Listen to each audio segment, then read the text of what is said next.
एक विद्यार्थी जो ढंग से नहीं पढ़ रहा है, अपने बोर्ड के एग्जाम में अपीयर होता है, बैठता है, याद करता नहीं है, खेलता रहता है, पढ़ता रहता है। क्लियर? एग्जाम आ गया, अपीयर हुआ, उससे कुछ भी नहीं आएगा, चीटिंग भी नहीं कर सका पड़ोसी से, कोई उसको बाहर की हेल्प नहीं मिल सकी, रिजल्ट क्या आया? हर सब्जेक्ट में फेल हो गया। अब बताइए, उसका जो अंक पत्र है, मार्कशीट है, क्या जीवन भर उसके साथ नहीं रहेगी? जीवन भर उसके साथ रहेगी।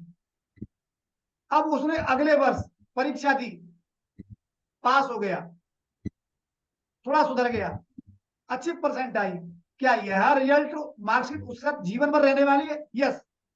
अचानक वो 11th में आ गया या अगली क्लास में चला गया, अब वो बिल्कुल सुधर गया, अब वो रोजाना पढ़ता है, पूरे अनुशासन से पढ़ता है, टीचर की सब बातों को समझता है, सुनता है, मानता है, पूरा होमवर्क करता है, असाइनमेंट करता है, और कुछ ही महीनों में क्लास का सर्वश्रेष्ठ विद्यार्थी बन जाता है।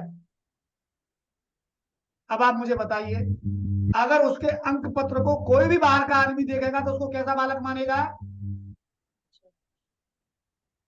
कैसा मानेगा? पढ़ने वाला था। नहीं पढ़ने वाला, क्योंकि उसका रिजल्ट खराब है, मार्कशीट खराब है। वो ये नहीं देख पा रहा है कि अब ये बिल्कुल सुधर गया है, ये अच्छा विद्यार्थी बन गया है। ठीक उसी प्रकार से आप जब जन्म लेते हो तो आपके जन्मों के संस्कार आपकी जन्म पत्री में आ जाते हैं। पूरे जीवन भर कोई भी ब्राह्मण को डिकोड नहीं कर पाएगा, वही कहता रहेगा आपसे, काल सब दोष लग गया है, तेरा फलाना ग्रह रूठ गया है, तेरा फलाना ग्रह चालू हो गया है, ये हो गया है, वो हो गया है। उसको ये नहीं पता है कि तुम्हारे जीवन में गुरु आ गया है, उसको ये नहीं पता है तुमको ज्ञान उत्पन्न हो गया है, उसको ये नहीं पता है कि तुम अपने सातों चक्रों की शक्तियों को जगा रहे हो, उनको ये नहीं पता है कि अब तुम बहुत बदल गए हो, देवी शक्तियां तुम्हारे आसपास घूम रही हैं, और ये जन्म पत्री में वापस एंट्री नहीं हो सकता है। इसीलिए तुम कितने ही अच्छे स्तर के साधक बन जाओ, वो पंडित अगर तुम्हारे पास आएगा, कोई ज्योतिष तुम्हारे पास आएगा, तो वो तुमको काल सब दोष ही बताएगा, चाहे तुम साधना करते करते उसके प्रभाव से बाहर निकल चुके हो, तुम अच्छे विद्यार्थी बन गए हो, तुम ट्रांसफॉर्म हो गए हो, पुरानी कोई गलती अब तुम रिपीट नहीं कर रहे हो, तुम खेलते नहीं हो, अनुशासित हो, समय पर काम पूरा करते हो, हर सब्जेक्ट तुमको पूरा का पूरा याद है, ए से लेकर के जेड तक, फर्स्ट चैप्टर से लेकर के अंतिम चैप्टर तक सब तुमको पूरा तैयार है। लेकिन तुम्हारा पहले साल का अंक पत्र फेल्योर है, और दूसरे साल का अंक पत्र तुम्हारा बहुत पुअर नंबर वाला है। यही तुम्हारी स्थिति है। जब तुम जन्म लेते हो तो अपने माता पिता और अपने संस्कारों के आधार पर जन्म लेते हो, लेकिन तुम्हारे जीवन में तुम्हारे संकल्प के कारण, तुम्हारे पूर्व जन्म के पुण्यों के कारण, साधना के बल के कारण, जब तुम कोई साधना मार्ग चुन लेते हो और किसी गुरु को चुन लेते हो और उसके मार्गदर्शन में करते हो, तो तुम्हारी ऊर्जा कितनी आगे बढ़ती है, ये जन्म पत्री में वापस एंट्री नहीं होने वाली है।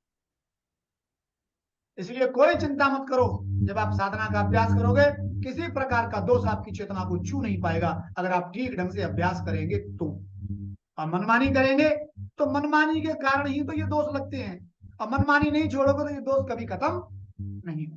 आप फिर चाहे किसी गुरु के पास जाओ, किसी कुल देवता के पास जाओ, कितने ही दान पुण्य करो, कुछ भी करते रहो, कितने ही मंत्रों का जप करो, आपकी मनमानी जिन संस्कारों के आधार पर बनी हुई है। जैसे मैं आपको पूर्णिमा के दिन बताता हूं कि चंद्रमा की जो कला होती है वो हमारे मन की कला है। चंद्रमा कुछ और नहीं है, हमारे अंदर जो मन है वो चंद्रमा है। अब तुम मुझे बताओ, जब चंद्रमा आधा अंधेरे में घिरा हुआ है, अष्टमी का चंद्रमा है, आधा अंधेरा है, आधा प्रकाश युक्त है, तो क्या उसके द्वारा पूरा प्रकाश आ सकता है? नहीं आ सकता। तो अगर तुम्हारे संस्कार ऐसे हैं कि जिसमें आधा पाप है आधा पुण्य है, तो उसके प्रभाव से तुम्हारे जीवन में सुख और दुख दोनों तीव्रता से आए। प्रकाश ज्यादा होगा तो सुख ज्यादा आएगा, अंधकार ज्यादा होगा तो फिर दुख ज्यादा है।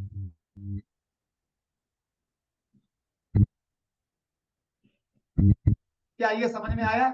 साधना का महत्व समझ में आया? साधना करने से आपके अंदर प्रकाश की मात्रा बढ़ती है, ज्ञान बढ़ता है, बल बढ़ता है, प्राणों की शक्ति बढ़ती है, बीमारियों से लड़ने की ताकत बढ़ती है, बीमारियों को हराने तक की ताकत आ सकती है अगर आप ठीक ढंग से करेंगे। मन प्रबोध युक्त हो जाता है, ज्ञान युक्त हो जाता है। कोई कोई एक आशीर्वाद थोड़े ही है, बहुत सारे आशीर्वाद आपको मिलते हैं और आप उनका सबका अनुभव करते हो।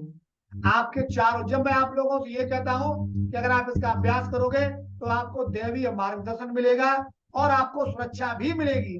तो सुरक्षा किससे किससे मिलेगी? जो जो आपका शत्रु है उससे मिलेगी। तो क्या आप ये समझते हैं कि आपके माता पिता शत्रु नहीं हो सकते आपके? अगर शत्रु भाव में माता पिता है तो शत्रु ही होंगे। अगर आपका भाई शत्रु भाव में है तो शत्रु ही होगा। तो आपको जीवन में उन्नति नहीं करने देगा, आपकी टांगों के नीचे से पूरी संपत्ति को निकाल के ले जाएगा, क्योंकि वो आपका मित्र नहीं है, आपके शत्रु भाव में है। अगर वही आपका भाई मित्र भाव में है तो आप कितने ही कर्जे में डूबे होंगे, वो आपको संकट से बाहर निकाल देगा। तो हमारे संबंध मित्र भाव, शत्रु भाव, तटस्थ भाव, तीन भावों में होते हैं। हमारे पित्र हमारा बुरा क्यों चाहेंगे? नहीं, उनके संस्कार उनको जो करने के लिए मजबूर करेंगे उनको वही करना पड़ेगा। अगर वो मित्र भाव में है तो आपकी उन्नति करेंगे, अगर वो मित्र भाव में नहीं है तो आपको नुकसान पहुंचाएंगे। और घर के व्यक्ति की तुलना में जो नुकसान पहुंचा सकता है वो बाहर का कोई शत्रु नहीं पहुंचा सकता। घर का व्यक्ति सबसे अधिक नुकसान पहुंचा सकता है, क्योंकि वो आपकी नस नस को जानता है, वो आपकी पूरी सामर्थ्य को जानता है। जब वो चोट पहुंचाएगा तो वो चोट आपको बहुत गहरी पड़ती है।